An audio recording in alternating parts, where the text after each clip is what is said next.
Sawing down an ancient tree, this man suddenly noticed something hard buried in the ground. To confirm his suspicion, he quickly scraped away the dirt at his feet and discovered it was a Buddha statue. Excited, he rushed home to wash it with water, but what he saw next left him completely stunned. The upper half of the statue was made of pure gold. This sudden fortune overwhelmed him instantly. He'd never seen this much gold in his entire life. To keep it hidden from others, he quickly snuck into the basement when no one was around and stashed the golden Buddha in a corner. But what he never expected was that this statue would lead to his downfall. Ever since finding it, he couldn't sleep at night. His mind was consumed with images of the Buddha. One night, he couldn't take it anymore. While his wife was fast asleep, he snuck down to the basement, grabbed the statue and examined it carefully. Realizing it must be worth a fortune, he reached out to a friend the next day to get it appraised. The moment his friend saw the photo, his eyes lit up. He immediately asked Haki where he'd gotten it, but Haki refused to tell him, claiming it was something his grandmother had left him before she died. When the friend learned Haki planned to sell the golden Buddha, he offered to find a buyer,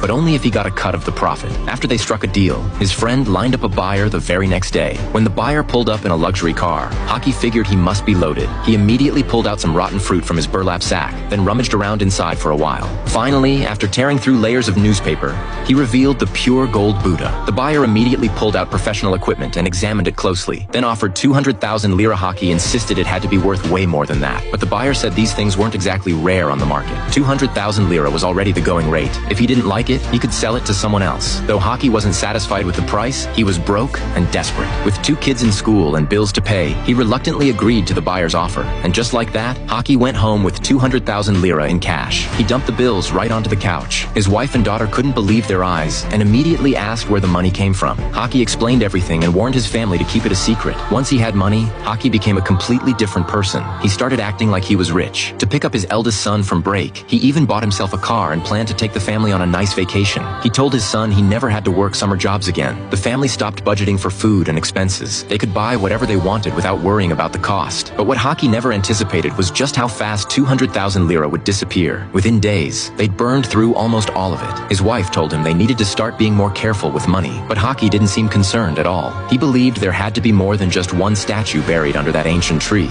His grandmother had once told him that something beneath the big tree was protecting them, so he figured there must be more Buddha statues down there. The next morning, he confidently set out to dig again. But just then, his friend showed up unannounced. Turns out his friend had already blown through his share of the money too. He figured Haki must have found some kind of gold mine and wanted to partner up. But Haki was annoyed. He had no intention of sharing his secret. After brushing his friend off with a few excuses, he tried to send him away. But his friend wasn't stupid. He said he'd come by every single day to see what Haki was really up to. That set Haki off. He cursed out his friend and sent him packing, but now he couldn't keep cutting down the tree out in the open. So he went to the market and bought a